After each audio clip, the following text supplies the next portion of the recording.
بسم اللہ الرحمن الرحیم۔ السلام علیکم۔ آپ دیکھ رہے ہیں ڈی ڈی پی انالیٹیکا۔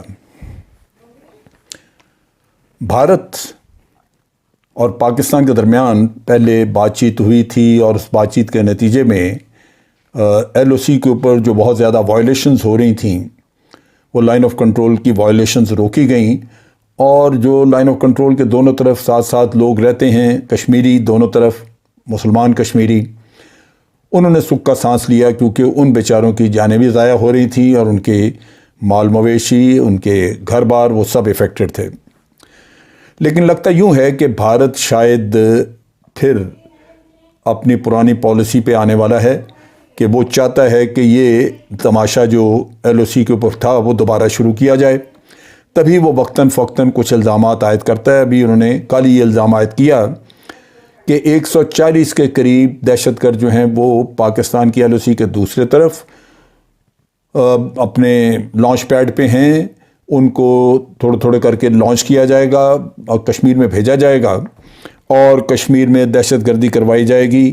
اور یہ بھی کہا کہ پاکستان جو ہے وہ اپنے مورچے مضبوط کر رہا ہے، انفراسٹرکچر ڈیولپ کر رہا ہے جو کہ ڈیمیج ہوا تھا جب کہ وائلیشنز ہو رہی تھیں۔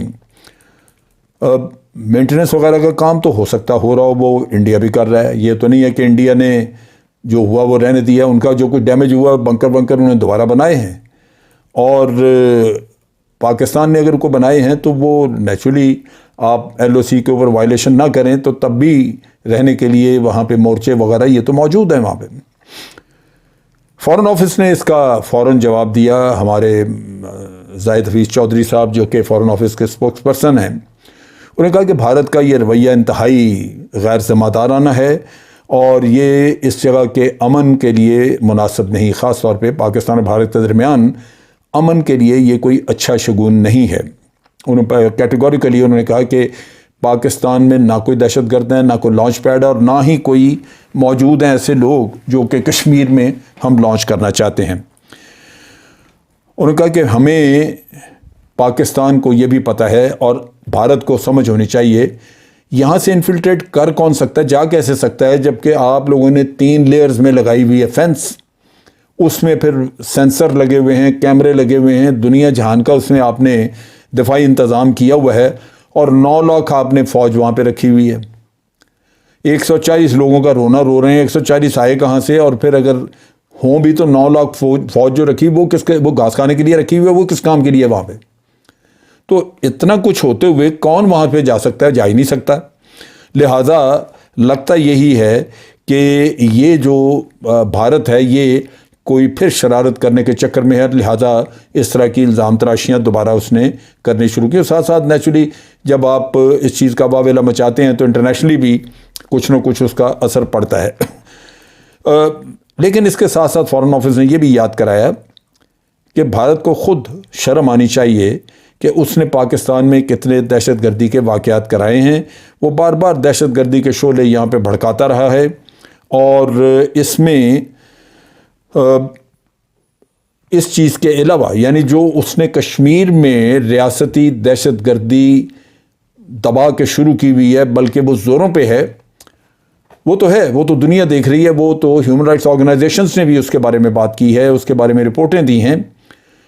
لیکن یہ کہ اس کے علاوہ پاکستان کے اندر سمجھوتا ایکسپریس کا بھارت کے اندر گجرات میں کلنگز، اور اس کے علاوہ جو مسلمانوں پہ وہاں ظلم ڈھا رہے ہیں، اور یہاں پہ ابھی ریسنٹلی یہ بھارت نے جو لاہور میں دھماکہ کرایا جاؤ ٹاؤن میں، وہ تو بھی بالکل تازہ ہے، سو وہ بھی دہشت گرد۔ تو بھارت بنیادی طور پہ ایک ٹیررسٹ اسٹیٹ ہے جو کہ مختلف اپنے ہمسایہ ملکوں کے اندر ٹیررزم کرواتی رہی ہے۔ انہوں نے سری لنکا میں بھی بڑے لمبے وقت کے لیے کرایا، کبھی کبھار یہ دوسرے ملکوں بنگلہ دیش وغیرہ میں بھی واقعات کرواتے رہے۔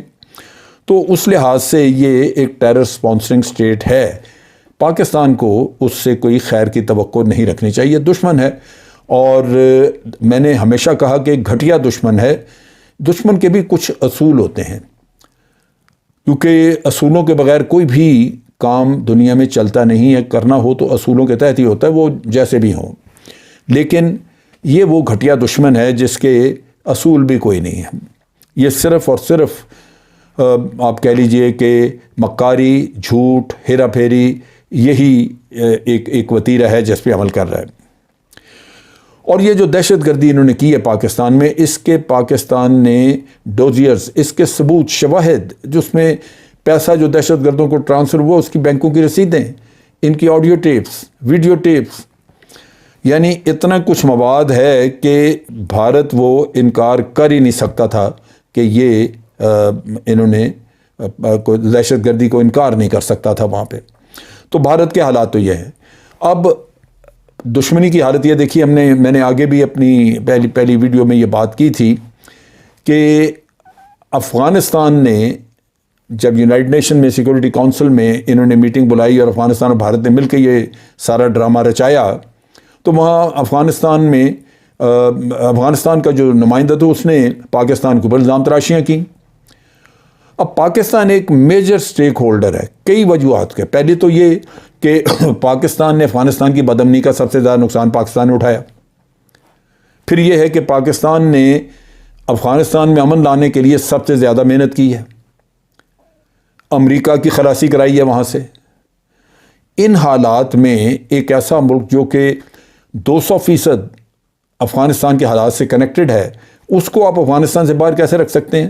لیکن اس سارے کھیل میں دنیا کو پتہ لگ گیا کہ یہ ڈرامہ رچایا ہوا ہے انہوں نے، اور ایسے ہی یہ افغانستان کے حالات کے نام پہ پاکستان کو بدنام کرنے کی کوشش تھی، سب کو پتہ لگا۔ صرف ہوا کیا، فرق کیا اس میں پڑا؟ منہ کالا بھارت کا ہوا، یعنی اپنا منہ کالا کرنے کے لیے بھی انہوں نے محنت کی، افغانستان کو ساتھ ملایا۔ دنیا جانتی ہے کہ اگر وہاں پہ امن آنا ہے تو کوششیں پاکستان کے ذریعے ہو رہی ہیں، پاکستان نے کی ہیں، اور پاکستان آج بھی کر رہا ہے خلوص دل سے، خلوص نیت سے پورا۔ لیکن چونکہ بھارت اور افغانستان ملے ہوئے ہیں اور یہ مل کے امن کی بجائے جنگ کا رستہ، لڑائی کا رستہ، فساد کا رستہ اختیار کیے ہوئے ہیں۔ افغانستان کے لوگوں کو کوئی خدا خوفی نہیں کہ وہ اپنے ملک کے امن کے بارے میں سوچیں، وہ بھارت کے مچائے ہوئے، اٹھائے ہوئے، پھیلائے ہوئے فساد کے ساتھ ہیں، ان کو اپنے ملک کی تباہی کا کوئی احساس نہیں۔ یہ اس طرح کی یہ قومیں ہوتی ہیں جن کو کہیں نہ کہیں بد دعا کوئی لگی ہوتی ہے، تبھی آپ دیکھتے ہیں کہ افغانستان میں عرصہ دراز سے کم از کم یہ 5 دہائیاں گزر گئیں، امن نہیں آ سکا، ذلیل و خوار ہو رہے ہیں وہاں پہ لوگ۔ تو یہ ایک سبق ہے اس میں کہ جب تک لیڈرز خود مخلص نہ ہوں اپنی قوم کے لیے، خود غرض ہوں، بھارت سے جس طرح پیسے لے کے پل رہے ہیں، ان کی جیبوں میں ان کو صرف اس مال کی ہے خواہش جو کہ بھارت سے ملتا ہے، تو اس کا نتیجہ قوم کو بھگتنا پڑتا ہے جو تباہ حال ہے۔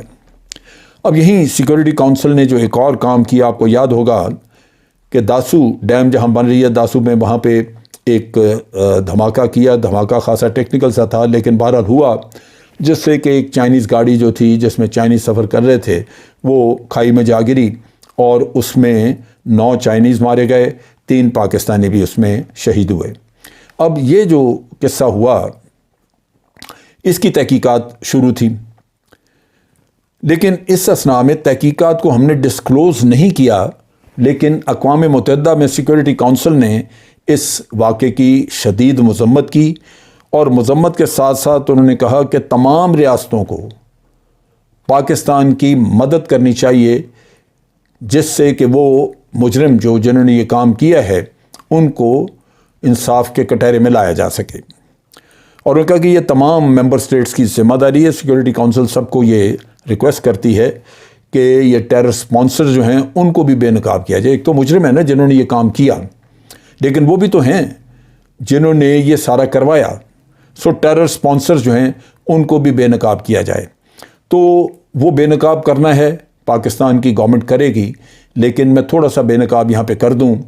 پہلی بات یہ کہ اس میں انوالوڈ جتنے بھی سہولت کار وغیرہ لوگ تھے وہ سارے پکڑے جا چکے ہیں، ہمارے قبضے میں ہیں، ان کو بے نقاب کر دیا جائے گا۔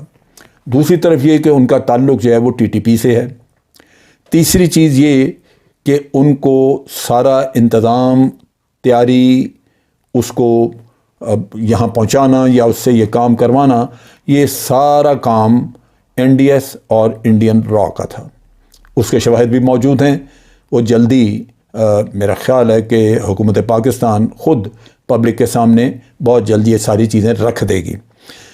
کہنے کی بات یہ ہے کہ پاکستان میں آج بھی اگر ٹیررزم کا کوئی واقعہ ہوتا ہے، آپ آنکھیں بند کر کے اس کا NDS اور را پہ بالکل اس پہ انگلی رکھ کے بتا سکتے ہیں کہ انہوں نے کیا، کیونکہ یہ دو ایسے غلیظ قسم کے یہ محکمے اور غلیظ ہمسائے ہیں ہمارے دونوں، الزام پاکستان پہ لگائیں گے، کرتوت اپنے سارے، لیکن کوئی وقت اگر یہ باز نہ آئے، اگر یہ رستے پہ نہ آئے، تو ہو سکتا ہے کہ پھر ان کو انہی سکوں میں ہمیں ادائیگی کرنی پڑے جن سکوں سے یہ کھیل رہے ہیں۔ آج کے لیے اتنا ہی۔ افواج پاکستان زندہ باد، پاکستان پائندہ باد۔